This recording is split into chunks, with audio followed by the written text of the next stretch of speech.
Hello friends, आइए आज हम प्रकाश से जुड़ी एक हम प्रश्न को समझते हैं। प्रकाश विद्युत प्रभाव क्या है इसको समझेंगे। सबसे ज्यादा मेन इंपॉर्टेंट आने वाला प्रश्न ये है कि प्रकाश की तीव्रता और आवृत्ति का क्या प्रभाव पड़ता है। यहां पर प्रश्न ये नहीं पूछा गया है कि प्रकाश विद्युत प्रभाव को समझाइए। यहां पे प्रश्न ये पूछा गया है कि आपसे सीधा सीधा दो लाइन में पूछा है कि प्रकाश विद्युत प्रभाव क्या है। दो लाइन में आपको उत्तर देना है, उसके बाद में आपको सबसे ज्यादा एक्सप्लेन करने की जरूरत है तो प्रकाश की तीव्रता और प्रकाश की आवृत्ति का क्या प्रभाव उस पर पड़ेगी। ठीक है, चलो इसको हम समझते हैं। और सबसे पहले हम समझते हैं प्रकाश विद्युत प्रभाव। ठीक, इसको सबको पता है कि प्रकाश विद्युत प्रभाव क्या है। चलो सरसरी तौर से इसको हम देख लेते हैं कि प्रकाश विद्युत प्रभाव होता क्या है। कोई धातु की सरफेस होती है, उस धातु की सरफेस पर प्रकाश को भेजा जाता है। ठीक, मान लो ये हमारे पास एक प्रकाश पड़ी। जैसे ही प्रकाश पड़ा, पड़ने के बाद में यहां से इलेक्ट्रॉन बाहर निकल गया। ठीक, कौन निकला? इलेक्ट्रॉन। क्या पड़ा? प्रकाश। ठीक, ये क्या है? तो ये है धातु की सतह। ठीक, ये है धातु। तो यदि कोई प्रकाश धातु पर पड़े और पड़ने के बाद में उससे किसी इलेक्ट्रॉन को बाहर निकाल दे तो प्रकाश की इस घटना को हम प्रकाश विद्युत प्रभाव कहते हैं। ठीक है, एक बार और, प्रकाश का किसी धातु की सतह पर पड़ना और उस धातु की सतह से किसी इलेक्ट्रॉन का बाहर निकल जाना प्रकाश विद्युत प्रभाव कहलाता है। ठीक है, आपको सिर्फ दो लाइन में इस प्रकाश विद्युत प्रभाव को परिभाषा देना था। अब यहां पर सबसे ज्यादा मेन इंपॉर्टेंट पॉइंट है तो प्रकाश की तीव्रता का इस घटना पर क्या प्रभाव पड़ने वाला है। डियर स्टूडेंट, सबसे ज्यादा मिस्टेक जब कोई स्टूडेंट करता है तो उस प्रकाश विद्युत प्रभाव को पढ़ के गए रहता है, धड़ाधड़ धड़ाधड़ प्रकाश विद्युत प्रभाव को क्या करता है, लिखना और एक्सप्लेन करना चालू कर देता है। लेकिन क्वेश्चन की डिमांड हमारे पास ये है कि प्रकाश विद्युत प्रभाव तो हो रहा है, हम मान रहे हैं, लेकिन इस प्रकाश विद्युत प्रभाव पर प्रकाश की तीव्रता का क्या प्रभाव पड़ेगा। सबसे पहले हमको क्या एक्सप्लेन करना है? पहला एक्सप्लेन करना है तीव्रता का प्रभाव। ठीक है, क्या एक्सप्लेन करना है? तीव्रता का प्रभाव।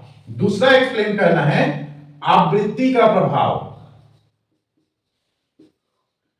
आवृत्ति का प्रभाव। ठीक है, तो हमारे पास मेन घटना है प्रकाश विद्युत प्रभाव और उसके बाद में मेन आपको पूछा गया है कि उस प्रकाश विद्युत प्रभाव जो हो रहा है उसमें प्रकाश की तीव्रता का क्या प्रभाव पड़ेगा। दूसरा आपको पूछा गया है कि उस प्रकाश विद्युत प्रभाव की घटना पर प्रकाश की आवृत्ति का क्या प्रभाव पड़ेगा। तो सबसे पहले हम चलो समझ लेते हैं प्रकाश की तीव्रता का क्या प्रभाव पड़ेगा। ठीक है, तो तीव्रता पर प्रभाव को समझने के लिए हम ये समझ लेते हैं कि प्रकाश की तीव्रता का मतलब क्या है। तो प्रकाश की तीव्रता का मतलब है, क्वांटम फिजिक्स में प्रकाश की तीव्रता का मतलब है कि प्रकाश की संख्या। तीव्रता का मतलब है प्रकाश कणों की संख्या।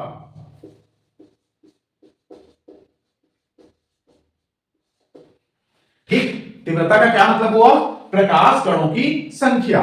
अच्छा, प्रकाश कणों की संख्या मतलब कितना है? तो हजारों करोड़ों है तो नहीं, प्रकाश कणों की संख्या को हम सिर्फ नापेंगे एक छोटे से एरिया पर। जैसे ये छोटा सा एरिया है, इस छोटे से एरिया पर प्रकाश कण की कितनी संख्या है उससे हम प्रकाश की तीव्रता कहेंगे। ठीक है, इसको हम एकांक क्षेत्रफल में नापेंगे। ठीक है, तो एकांक क्षेत्रफल में प्रकाश की कणों की कितनी संख्या है वो उसकी तीव्रता कहलाएगी। उदाहरण के लिए बताता हूं, चलो मान लो ये एकांक क्षेत्रफल है, इसमें प्रकाश की संख्या कितनी है? 4 है। इसमें प्रकाश की संख्या कितनी है? 4 है। तो प्रकाश की तीव्रता हम बताएंगे 4 है। मान लो इस एकांक क्षेत्रफल में प्रकाश की संख्या 10 है तो कहेंगे कि प्रकाश की तीव्रता कितनी है? 10 है। यदि इस एकांक क्षेत्रफल में प्रकाश की संख्या बहुत ज्यादा है, मान लो 100 है, तो हम कहेंगे कि प्रकाश की तीव्रता कितनी है? 100 है। अर्थात किसी छोटे से एरिया में, क्षेत्रफल में जितनी ज्यादा प्रकाश पड़ेगी उसे हम प्रकाश की तीव्रता कहेंगे। ठीक, उदाहरण के लिए मान लो टिपिक टापक बारिश हो रही है कहीं कहीं पर, तो हम क्या कहेंगे, एकदम थोड़ा थोड़ा बारिश हो रही है। और उसी को एकदम झमाझम बारिश हो जाए, सब तरफ पानी ही पानी हो जाए, तो क्या कहेंगे, आज तो बहुत बारिश हुआ। इसका मतलब यह है कि कहीं कहीं पर पानी को हम क्या कहेंगे, कम बारिश, और बहुत सब जगह पर पानी पानी है तो क्या कहेंगे, ज्यादा बारिश। इसी प्रकार मान लो हमारे पास ये सतह है और इस सतह पर कहीं कहीं पर ऐसे करके प्रकाश पड़ा है, तो हम कहेंगे प्रकाश की तीव्रता कम है। लेकिन यदि इसी को हम बहुत ज्यादा ऐसे करके, बहुत ज्यादा घना है प्रकाश, ऐसे, ठीक है, इतना ज्यादा घना कि कहीं पे छूटा ही नहीं है, तो हम कहेंगे प्रकाश की तीव्रता ज्यादा है। ठीक, तो पहले प्रकाश की संख्या कम थी, कण की संख्या कम थी, तो तीव्रता कम था। अब प्रकाश की कण की संख्या ज्यादा हो गई तो तीव्रता भी क्या हो गई, ज्यादा हो गई। अब इस चीज को जब आप समझ लोगे तो प्रकाश की तीव्रता के प्रभाव को भी आप समझ लोगे। ठीक, कैसे में समझ लोगे, चलो बताता हूं। इसको तो पहले मिटा दिए हम, अब इसके बाद में इसी को समझते हैं। ठीक, कैसे, ये है हमारे पास धातु की सतह। ठीक, ओके। अब यहां पर पड़ा प्रकाश, मान लो 4 प्रकाश पड़ा। ठीक, तो संभावना यह है कि 4 प्रकाश पड़ा है, अर्थात प्रकाश के 4 कण यहां पर आए हैं। तो होगा क्या कि इसमें से अधिकतम इलेक्ट्रॉन निकल सकती है, तो 4 निकल सकती है, एक कण एक इलेक्ट्रॉन को बाहर निकालेगा। अब यदि मैं क्या करूं, इस 4 के तीव्रता, अभी तीव्रता कितनी है, 4 है। अब प्रकाश के कणों की संख्या को बढ़ा दूं मैं।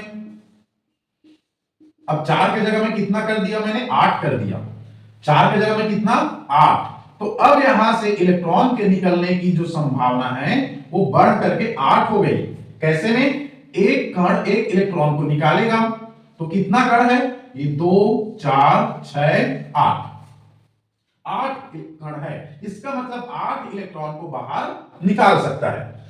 इससे हमें यह पता चला कि प्रकाश की तीव्रता को यदि बढ़ा दिया जाए तो प्रकाश के कारण निकलने वाले इलेक्ट्रॉनों की संख्या बढ़ जाएगी। ठीक है, क्या हो जाएगी, इलेक्ट्रॉनों की संख्या बढ़ जाएगी।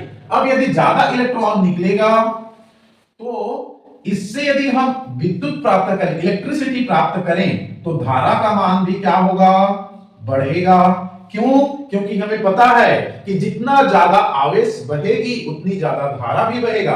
कैसे पता था, क्योंकि आपको पता है धारा इक्वल टू आवेश बटा समय।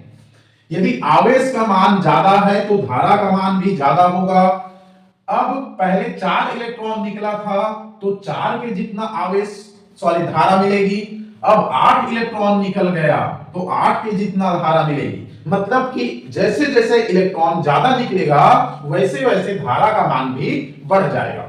ठीक है, तो इससे हमें यह पता चला कि प्रकाश की तीव्रता बढ़ जाने से निकलने वाले इलेक्ट्रॉनों की संख्या भी बढ़ जाएगी। निकलने वाले इलेक्ट्रॉनों की संख्या बढ़ने के कारण से हमारे पास I equal to Q upon T सूत्र से धारा का मान भी बढ़ जाएगा। ठीक, क्या क्या सीखे, चलो यहां पर और लिख देता हूं। ठीक, 2 पॉइंट तो मैंने लिख दिया था। तीसरा पॉइंट क्या है, तीसरा पॉइंट है तीव्रता बढ़ेगी। तीव्रता बढ़ने से क्या होगा, जल्दी बताओ, गुड, इलेक्ट्रॉन, निकलने वाले इलेक्ट्रॉन से निकलने वाले इलेक्ट्रॉन की संख्या बढ़ जाएगी, बढ़ जाएगी। ठीक, दूसरा, इलेक्ट्रॉन यदि बढ़ेगा, इलेक्ट्रॉन के बढ़ने से कौन बढ़ेगा, गुड, धारा का मान, ठीक, भी बढ़ेगा।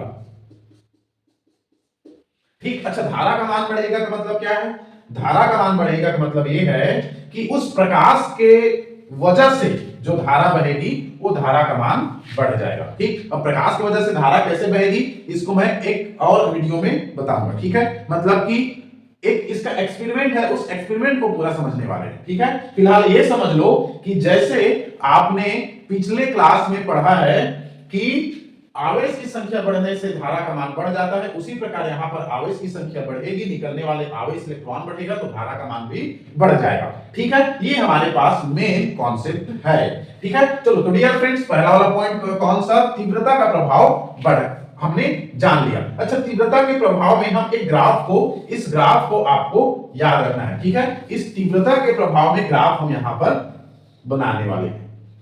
यहां पर प्रकाश की तीव्रता है और यहां पर प्रकाश की क्या है, सॉरी, यहां पर इलेक्ट्रॉनों की संख्या है और ये तीव्रता। तो तीव्रता और इलेक्ट्रॉन की संख्या के बीच यदि हम ग्राफ खींचें तो जैसे जैसे तीव्रता बढ़ेगी हमारे पास इलेक्ट्रॉन की संख्या भी बढ़ेगा। ठीक है, ये तीव्रता और इलेक्ट्रॉन की संख्या में हमारे पास संबंध है। यदि इसी को हम तीव्रता अर्थात इंटेंसिटी और धारा के बीच ग्राफ खींचें अर्थात करंट, तो ये भी एक सीधा लकीर प्राप्त होगा। जैसे जैसे तीव्रता का मान बढ़ेगा हमारे पास धारा का मान भी बढ़ेगा। ठीक है, क्योंकि यहां पर देखो धारा का मान भी बढ़ रहा है तो धारा का मान भी बढ़ गया, इलेक्ट्रॉन की संख्या को भी बढ़ा दी हमने, तो दोनों ग्राफ सही है। ठीक है, चलिए तो हम अगला प्रभाव को पढ़ते हैं, कौन सा, आवृत्ति पर क्या प्रभाव पड़ेगा। ठीक है, चलो,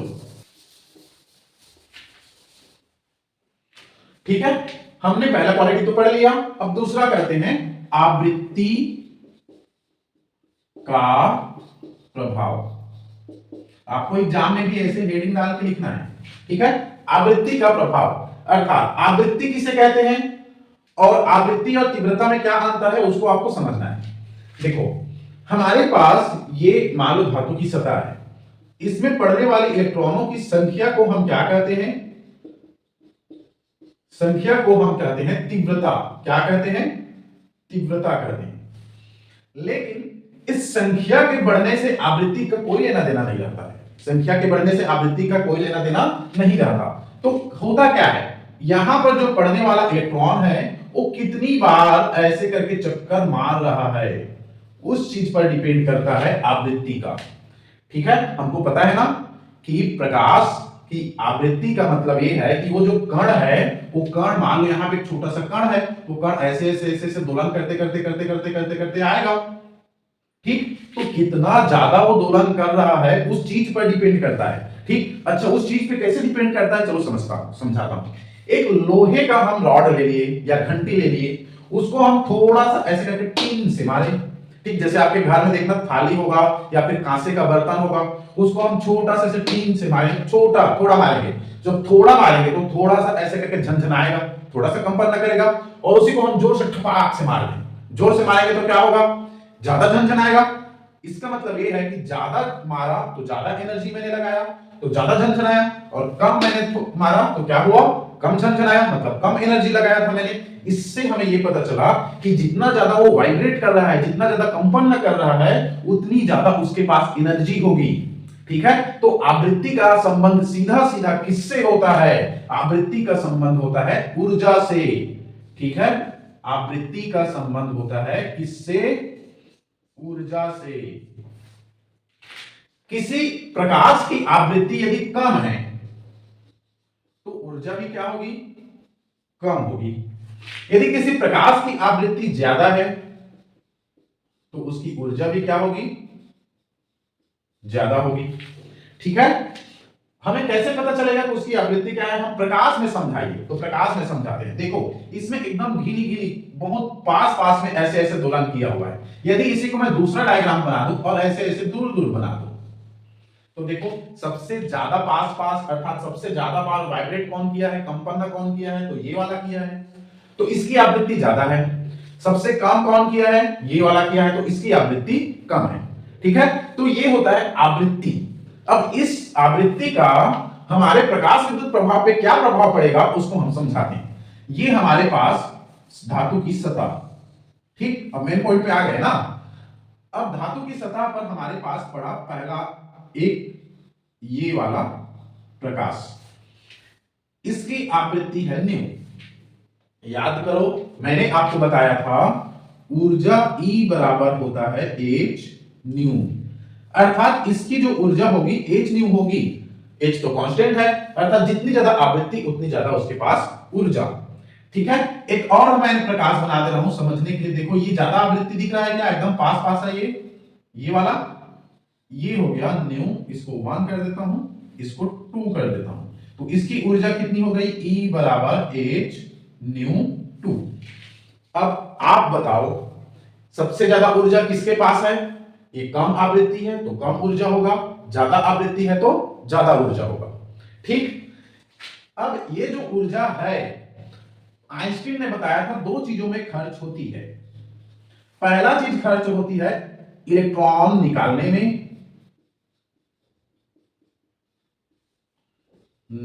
में, और दूसरा खर्च होता है गतिज ऊर्जा में। ठीक, क्लियर है? चलो अब देखो, मान लो उदाहरण के लिए इस दो धातु है, इसको निकालने के लिए जरूरत है 30 इलेक्ट्रॉन वोल्ट ऊर्जा की। उदाहरण के लिए ना, मान लो इसको जरूरत कितना है, ऊर्जा की कितना जरूरत है, ई की मात्रा कितना जरूरत है, 30 की जरूरत है। और ये जो पढ़ रहा है इसके पास है 100 और इसके पास है 200। ठीक, इलेक्ट्रॉन को निकालने के लिए कितना जरूरी है, 30 जरूरी है, अर्थात इसके पास में जो 100 ऊर्जा है उसमें इलेक्ट्रॉन निकालने में कितना खर्चा करना पड़ेगा, तो हमें 30 खर्चा करना पड़ेगा। अब बाकी जो 70 रुपया बचा हुआ है, अर्थात 70 ऊर्जा बचा हुआ था 70, वो उसकी गतिज ऊर्जा में कन्वर्ट हो जाएगी। ठीक, इसको हम समझते कैसे हैं कि आपको घूमने जाना है और बस का किराया है 50 रुपया, आप और आपके फ्रेंड दो जने घूमने गए, आपके पास है 1000 रुपया और आपके फ्रेंड के पास है 2000 रुपया।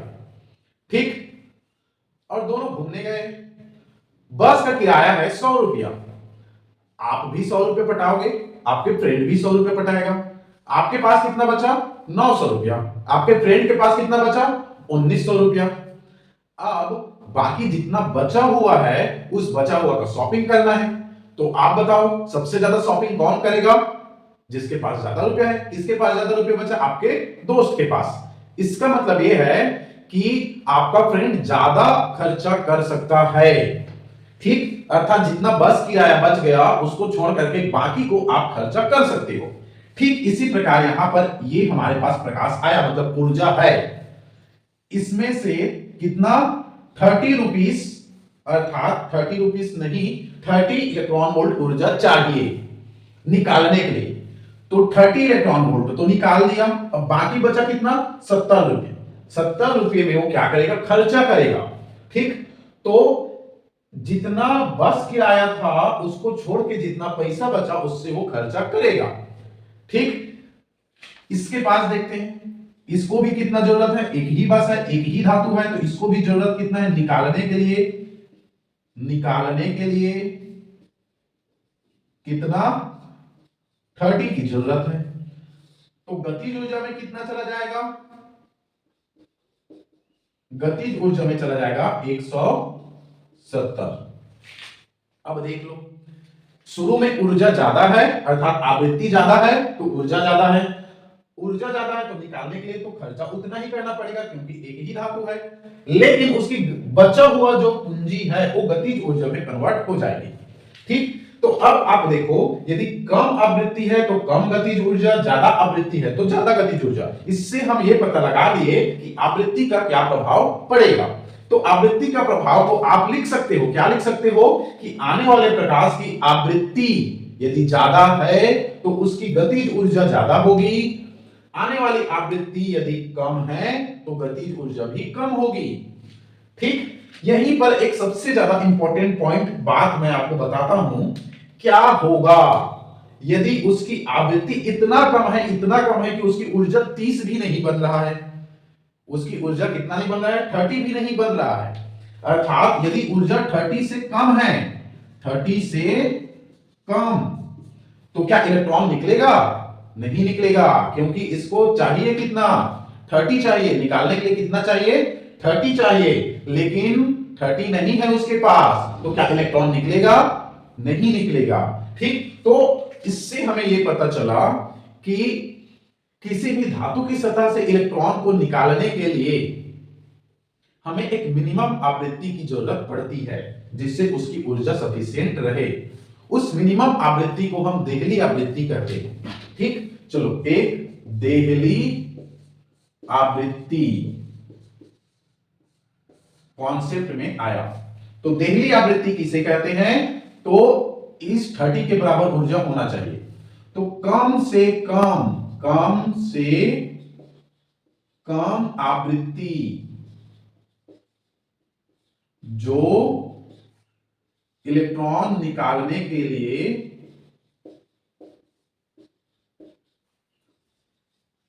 आवश्यक हो,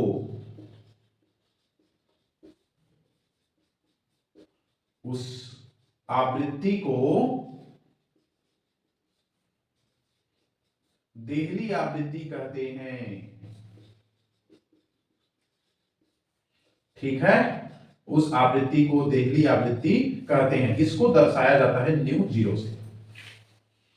ठीक, देहली आवृत्ति समझ आ गया? आवृत्ति का क्या प्रभाव पड़ता है समझ आ गया?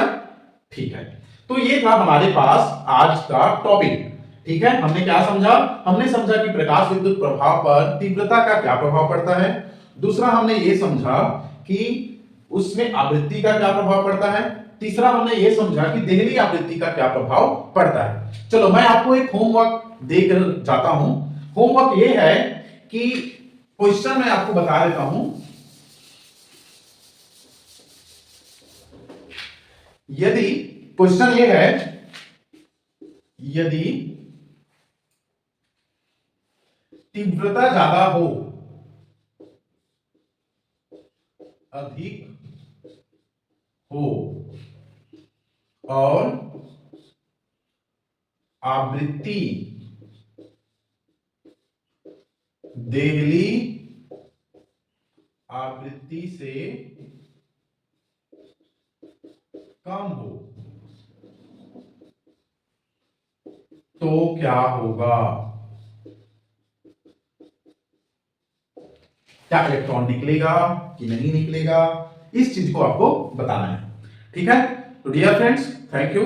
आज का वीडियो आपको कैसा लगा जरूर बताइए, और यदि आपको चैनल अच्छा लगा है, वीडियो अच्छा लगा है, तो सब्सक्राइब जरूर कीजिए। Thank you.